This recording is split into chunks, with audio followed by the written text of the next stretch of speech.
My dear students, good afternoon to all of you. Today we will interact about what is Romanticism, what are the main features of Romanticism, and who were the poets of the Romantic period, and what happened in 19th century. So we'll be interacting on this issue today. As for the William J. Long book, the age of Romanticism starts from 1800 to 1850, and it is the second creative period of the English literature. Liberty is fundamentally an ideal, and that ideal, beautiful, inspiring, compelling as a loud banner in the wind, was kept steadily before man's mind by a multitude of books and pamphlets as far as uh, Burns' poems and Thomas Paine's Rights of Man concerned. All read eagerly by the common people, and all proclaiming the dignity of common life, and all uttering the same passionate cry against every form of class or caste oppression.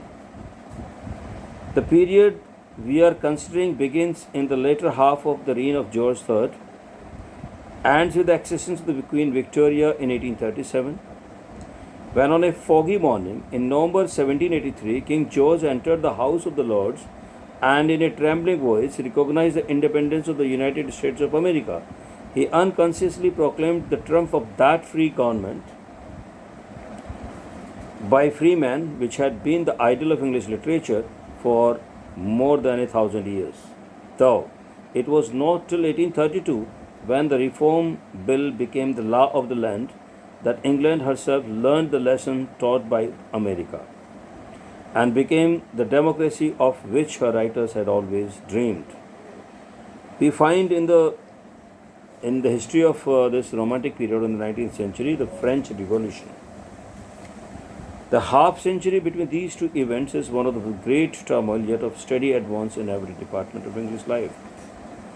The storm center of the political unrest was the French Revolution, that frightful uprising which proclaimed the natural right of man and abolition of class distinctions. Its effects on the whole civilized world is beyond computation. Patriotic clubs, nationalist clubs, and the societies multiplied in England. तो now देशभक्ति की भावना, राष्ट्रभक्ति की भावना इस समय बहुत ज़्यादा हो गई और बहुत सारे क्लब बन गए थे. As we find nowadays in India, also the people are talking about nationalism and patriotism. But in England, it was in 19th century itself. We are in 200 years running behind. Its effects on the whole civilized world is beyond computation. Patriotic clubs means देशभक्ति के club, and nationalist club means राष्ट्रवादिता club, and societies multiplied in England during this period, all asserting the doctrine of liberty, doctrine of equality, doctrine of fraternity. स्वतंत्रता, समानता और भाईचारे की भावना को आगे बढ़ाने के लिए, देशभक्ति और राष्ट्रवादिता की भावना को आगे बढ़ाने के लिए 17वीं शताब्दी में जिन कवियों ने भाग लिया, वो जिन कवियों ने अपनी कविताएं लिखी, जिन कवियों ने अपनी रिवॉल्यूशनरी स्पिरिट दिखाई, वो रोमांटिक पीरियड के कवि हैं, वो रोमांटिक पीरियड के लेखक हैं, ऑथर्स. सो मेरे प्यारे दोस्तों, the young England led by the Pitt the younger held the new French republic and offered it friendship. Old England, which pardons no revolutions but her own, looked with horror on the turmoil in France and misled the Burke and the nobles of the realm, forced the two nations into war. Even Pitt saw a blessing in this at first. The two nations into war.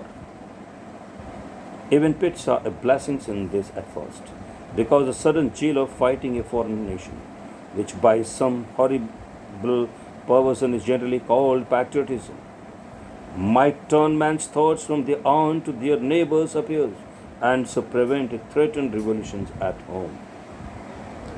The causes of this threatened revolutions were not politically but economic also. By her invention of steel and machinery and by her monopoly of the carrying trade, England had become the workshop of the world. England's wealth has increased beyond her wildest dreams, but the unequal distribution of that wealth was a spectacle to make angels weep. The invention of machinery at first threw thousands of the skilled hand workers out of employment. In order to protect a few agricultures, heavy duties were imposed on corn and wheat, and bread rose to famine prices, just when laboring man had least money to pay for it. There followed a curious spectacle while England increased in wealth and spent vast sums to support her army and subsidize her allies in Europe, and while nobles, landowners, manufacturers, and merchants lived in increasing luxury, a multitude of skilled laborers were clamoring for work. Fathers sent their wives and little children into the mines and factories, where 16 hours' labor would hardly pay for the daily bread, and in every large city were rides, mobs made up chiefly of hungry men and women. It was this unbearable economic condition, and not any political theory as Burke supposed, which occasioned the danger of another England revolution. And that is the reason that revolution took place in this age. And that made the blacksmith like William Blake to say, "Tiger, tiger, burning bright in the forest of the night."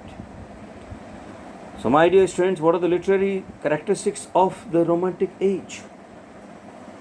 It is intentionally interesting to note how literature at first reflected the political turmoil of the age, and then, when the turmoil was over and England began her mighty work for reform, how literature suddenly developed a new creative spirit, which showed itself in the poetry of, these are the main poets. I may ask you the question, write the names of the Romantic poets, and what do you mean by Romanticism? Romanticism means an addition of strangeness to beauty. जब आप किसी की सुंदरता में चार चांद लगा देते हैं उसके बारे में कविता लिखकर, तो वो रोमांटिसिज्म है.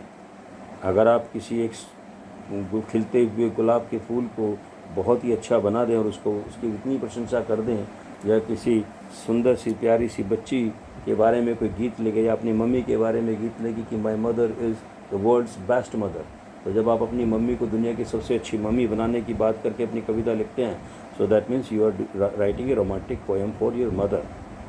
Same way, when you're writing about your father and you're adding a lot of qualities about your father, and you started saying that my father is world's best father, so that become one of the best. So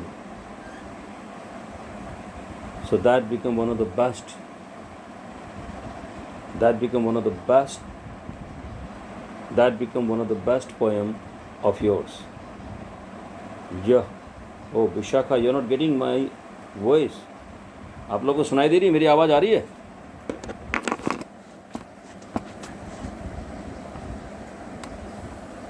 So, romanticism का मतलब क्या होता है? Romanticism का मतलब होता है कि जब आप किसी के बारे में, उसके पास क्वालिटी तो 4-5 हो, लेकिन आप 50 क्वालिटी उसके बारे में कहें कि किसी झील का कमल है तू, किसी सागर का कमल है तू, या तेरी आंखें तो ऐसी हैं, या तुम कहने लगो कि मेरा प्यार तो बिल्कुल गुलाब के फूल की पंखुड़ी की तरह है.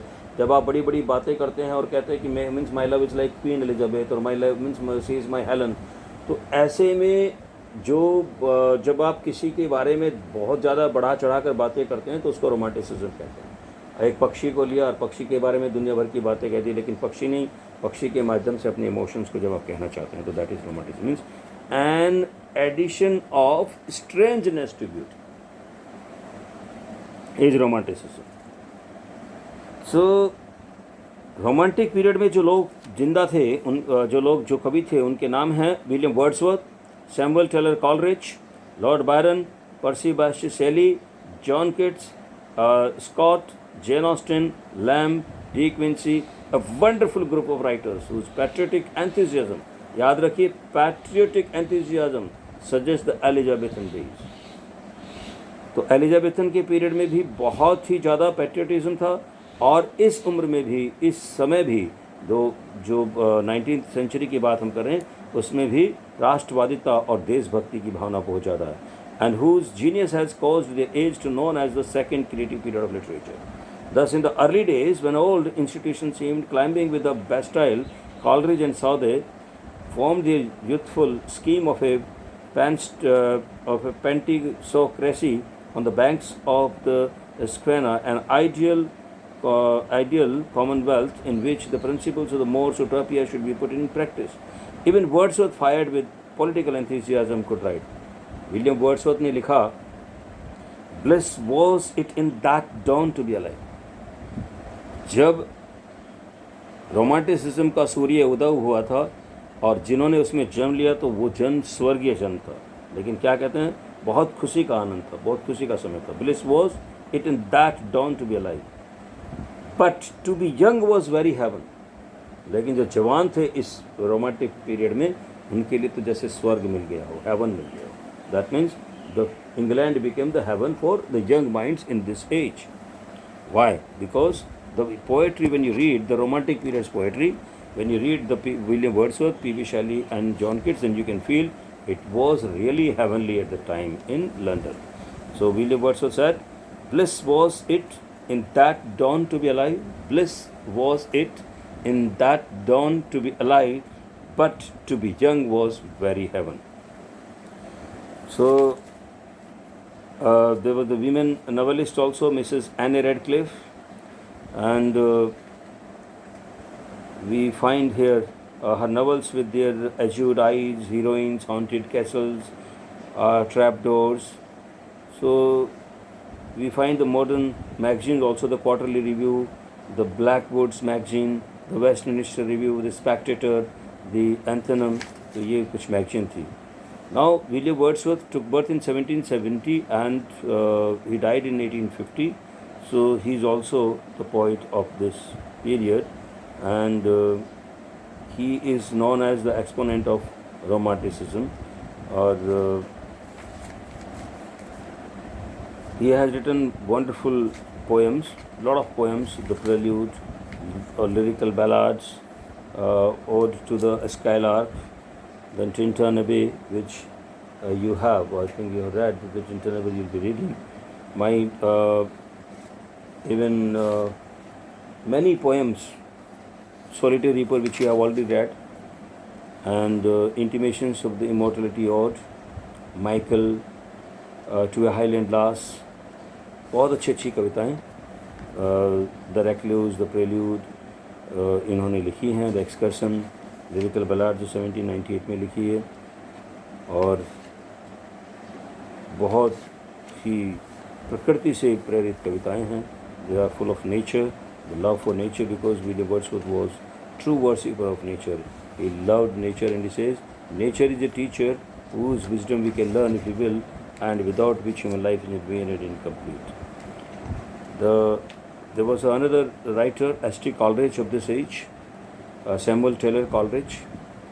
The works of Coleridge naturally divide themselves into three classes: the poetic, the critical, and the philosophical, corresponding of the early, the middle, and the later period. So all that he did excellently might be bound up in 20 pages. So he has written Kubla Khan, Christabel, Lovely Lady Christabel, The Suicide's Arguments, A Daydream, The Devil's Thought. So these are written by S.T. Coleridge. And The Rime of Ancient Marriage is one of the best poems of the S.T. Coleridge. The Rime of the Ancient Marriage is Coleridge's chief contributions to the lyrical ballads, 1798, and is one of the world's masterpiece. This is The Rime of the Ancient Marriage, world's masterpiece. He has written Youth and Age, Dejection, Love Poems, Fear in Solitude. So he has written so many things. Now Robert Southey is also another author of this period.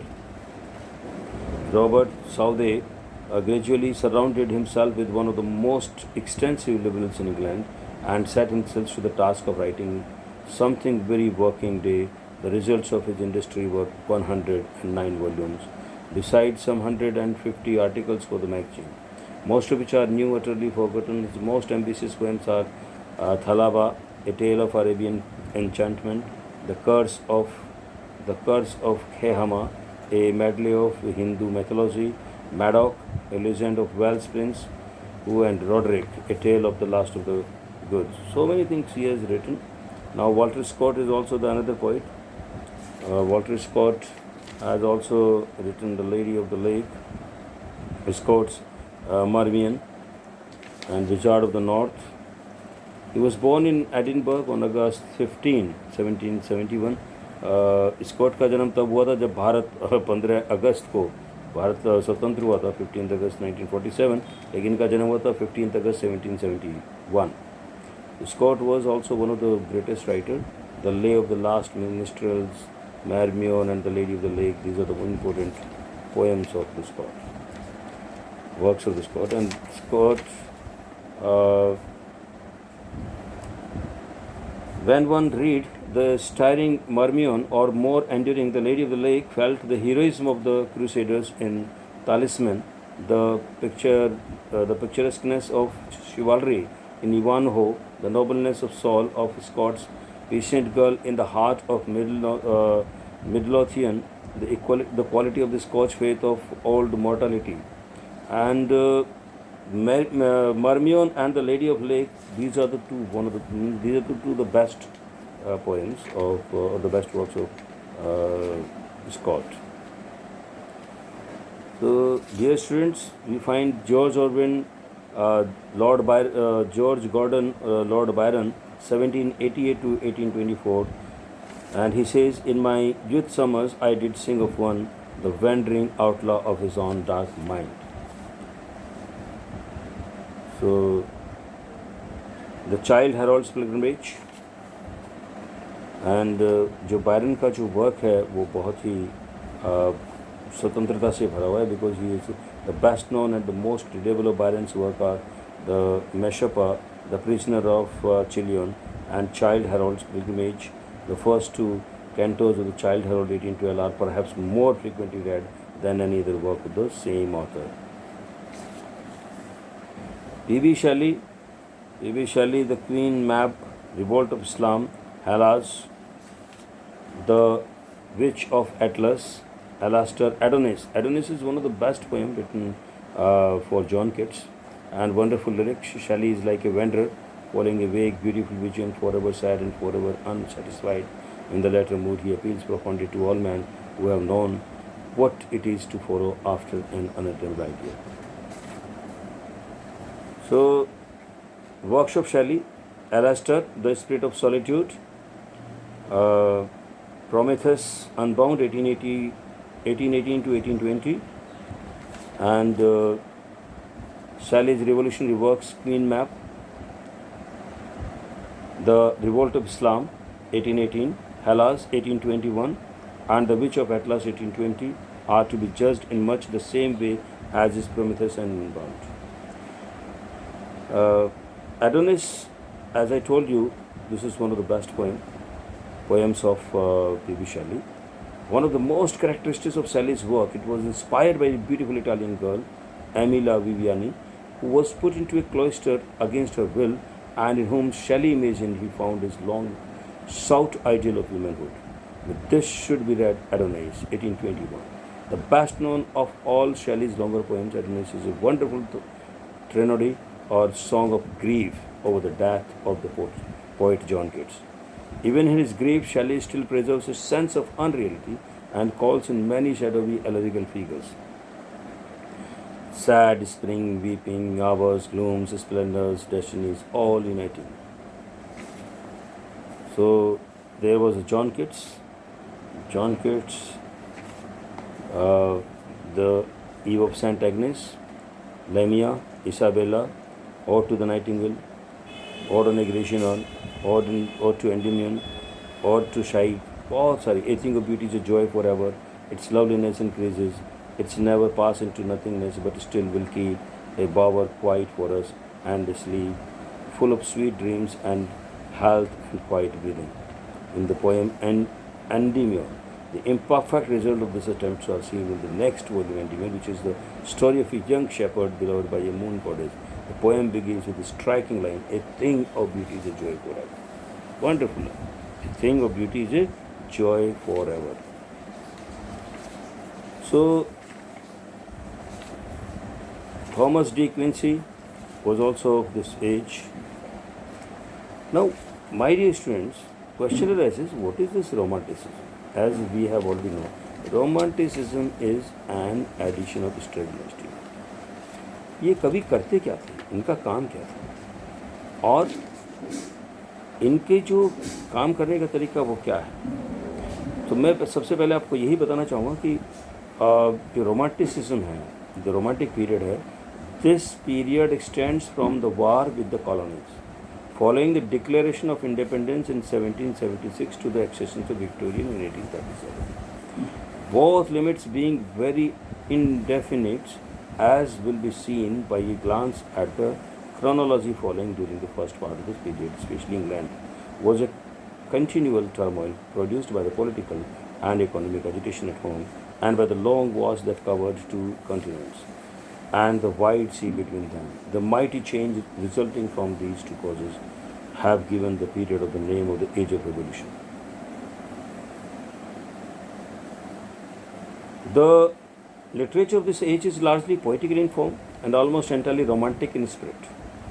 For as we have noted, the triumph of democracy in government is generally accompanied by the triumph of romanticism in literature.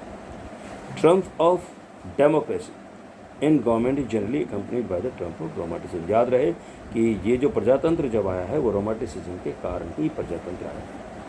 The literature of the age is largely poetical in form and almost entirely romantic in spirit. For as we have noted, the triumph of democracy in government is generally accompanied by the triumph of romanticism in literature.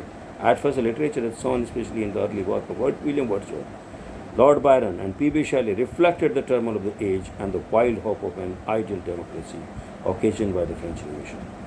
थोड़ी देर पहले मैं आप fourth semester को पढ़ा रहा था, Ode to the West Wind, wonderful poem. In that Ode to the West Wind, my dear students, the power has been shown, such a great power of the West Wind has been shown, and which is implied on the young minds. Later, the extravagant enthusiasm subsided, and English writers produced so much excellent literature that the age is often called the second creative period, the first being age of the Elizabeth. The six chief characteristics of the age are the prevalence of romantic poetry, the creation of historic novel, the first appearance of women novelists such as Mrs. Anne Radcliffe, Jane Porter, Maria Edgeworth, and Jane Austen. The development of literary criticism, the work of Lamb, D. Quincy, S.T. Coleridge, and Hazlitt. The practical and economic bent of philosophy, as shown in the work of Malthus, James Mill, and Adam Smith, and the establishments of the great literary magazine like the Edinburgh Review. So, my dear students, we have seen that what type of age it was and what happened in this, what are the works we have seen. अब अगला प्रश्न होता है कि हमने romanticism में पढ़ा क्या. रोमांटिसिज्म में आपने सॉलिटरी रीपर पढ़ी है अपनी कविता. देखिए, what is Solitary Reaper. Solitary Reaper एक personal poem. What are the characteristics of romanticism. The characteristics of romanticism are imagination, subjectivity, spontaneity, supernaturalism, creativity, love for common people, love for poor people, common man, poor people, and highly imaginative. So these are some of the characteristics. Liberty, equality, fraternity, these are the most important, because America became independent in 1776, and after that 1770 to 1850 William Wordsworth took birth, and then he became the exponent of romantic period. Democracy and romanticism, these two came together.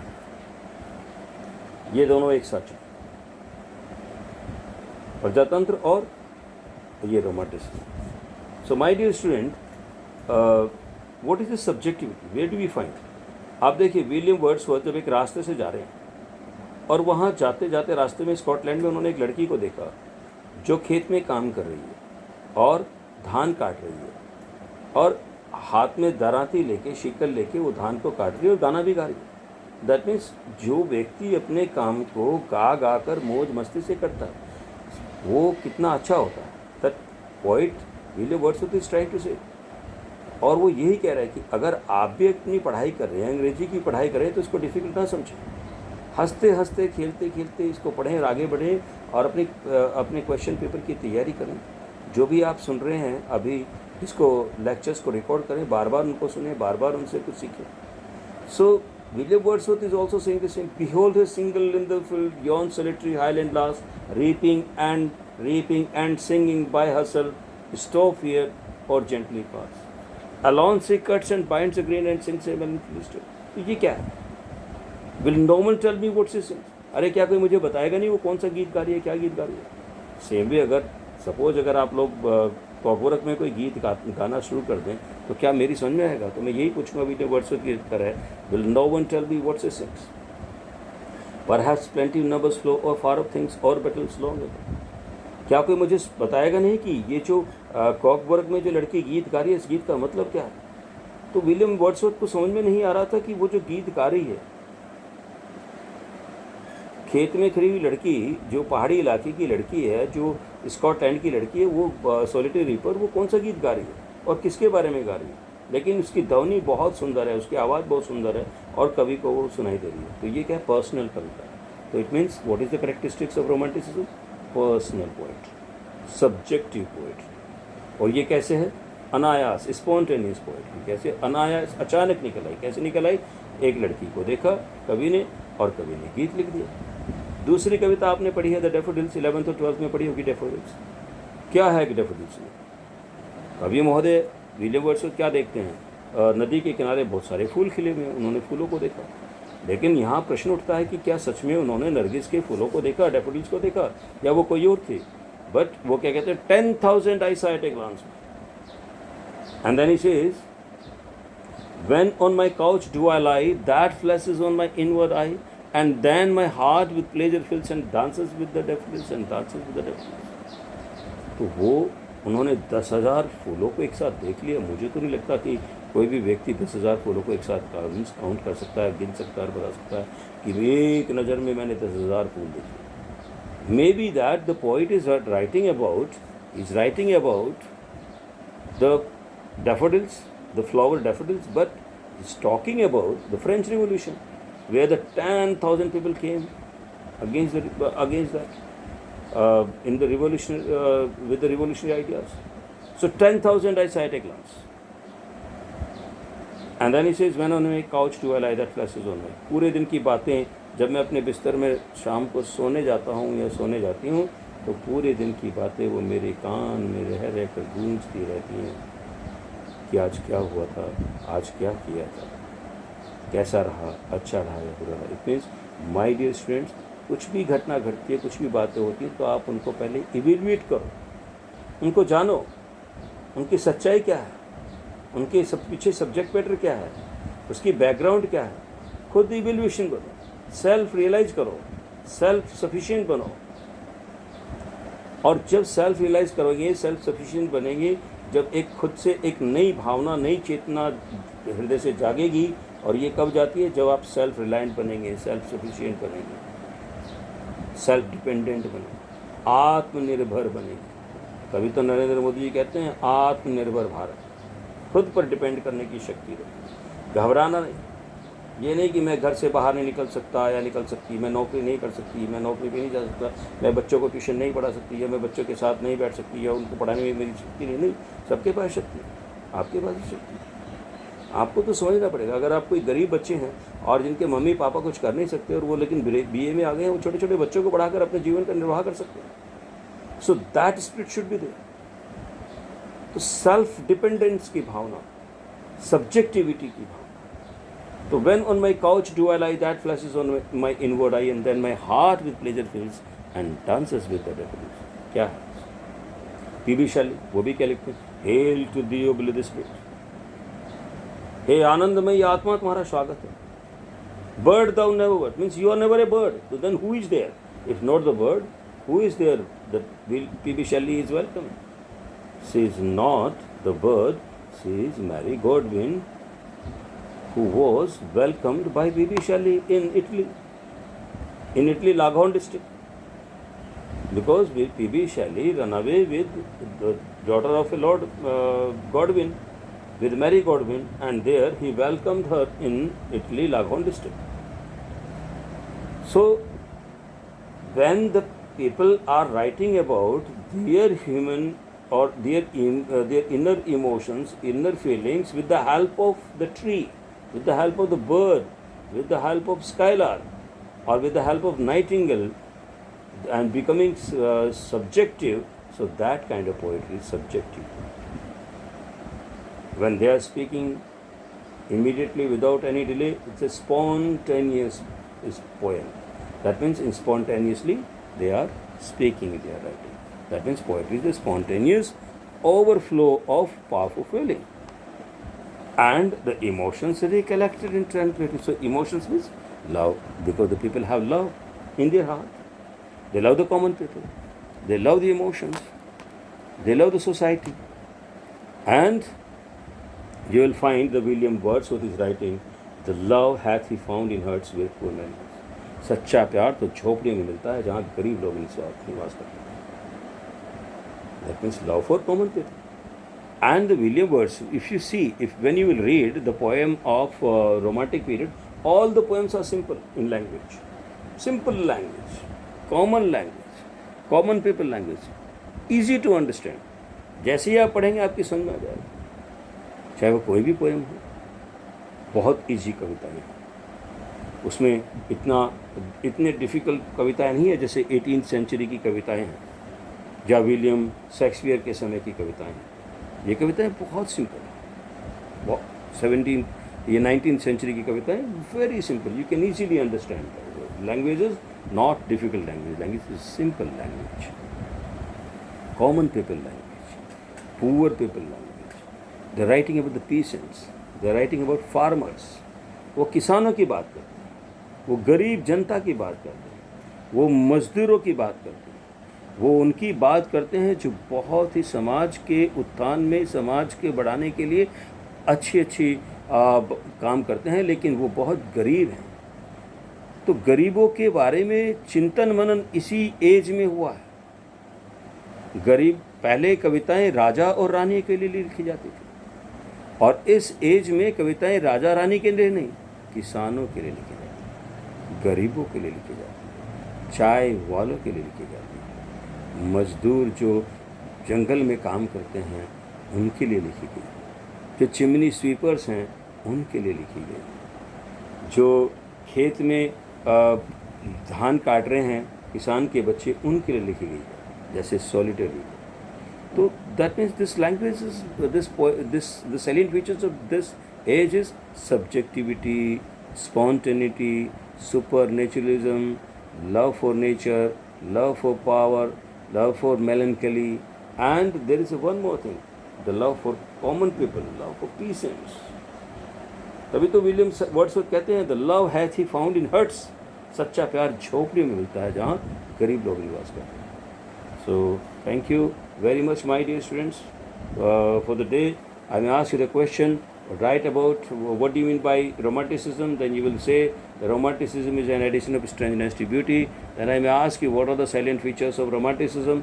Write any four salient features of romanticism. You will write subjectivity, spontaneity, supernaturalism, love for common people, love for poor people, and simple language, simple poetic diction, common people language. So all this you will be writing, and write any four poets of the age. Then you will write William Wordsworth, P.B. Shelley, John Keats, Lord Byron. Thank you very much to all of you. Have a nice day. That's all for the day.